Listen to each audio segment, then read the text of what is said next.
If you're building a new home, you're going to want to watch this video all the way through because I'm giving you my top 3 tips for navigating your design appointment. It is so easy to rack up thousands of dollars worth of upgrades at these design appointments. And most builders are going to charge you an additional option deposit for upgrading above and beyond what the average buyer picks out. I've helped guide countless buyers through their design appointments. And now I want to help you prioritize what's most important to you so that you don't end up overspending. Hello friends, and welcome to my channel where we go over all things new construction here in Northeast DFW. I'm a realtor with almost a decade of experience in the builder side of the industry, and now I'm bringing that expertise to you. So let's get to it. Each builder is going to handle design selections a little differently.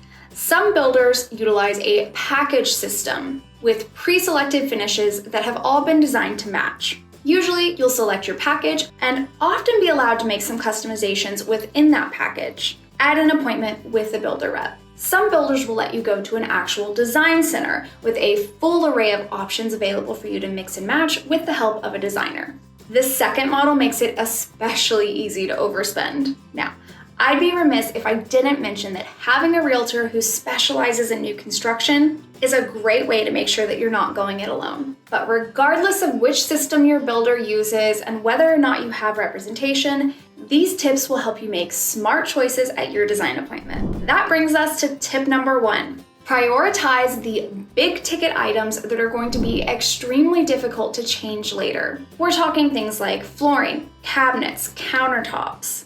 You really don't want to settle when it comes to these big items that are very expensive to change later on. If it's going to be a huge headache and cost an arm and a leg to fix later, make sure you're getting it right now. That takes us into tip number 2. Don't sweat the small stuff. We've got our big ticket items taken care of. Now, what about all the little pretty things like light fixtures, plumbing fixtures, cabinet hardware, doorknobs?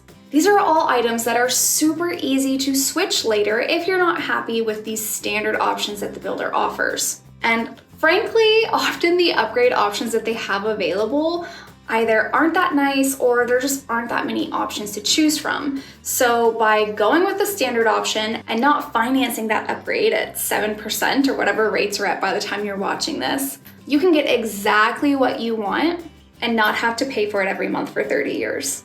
By the way, if you're finding value in this video, please consider leaving it a thumbs up. Also, don't forget to subscribe if you don't want to miss future videos like this one. Thanks so much. Let's get back to the video. Now, it's easy to get excited about the pretty stuff, but don't forget about the utilitarian things.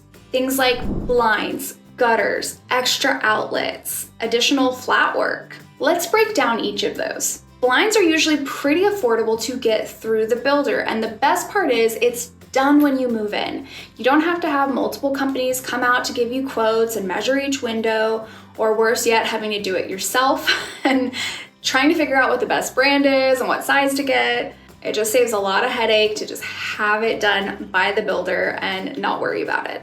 Gutters are also a really important thing to upgrade. A lot of builders either don't include them at all or only include them on the front. So that is a question you're going to want to ask. Are gutters standard, and if so, where? But for the long-term health of your foundation, it's really important to have full gutters all the way around the house.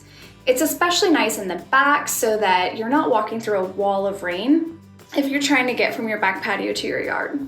Extra outlets are something you're going to want to think about ahead of time. Do you want to have an outlet up high for a wall-mounted TV? Do you have a recharging stick vacuum that you want to have an outlet for dedicated in the laundry room or pantry?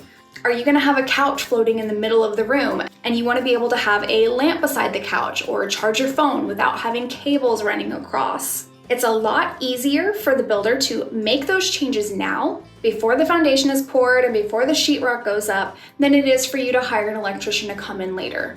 Last is flat work extensions. Flat work is going to refer to any concrete that's poured that's not the foundation. So things like the driveway, the front sidewalk.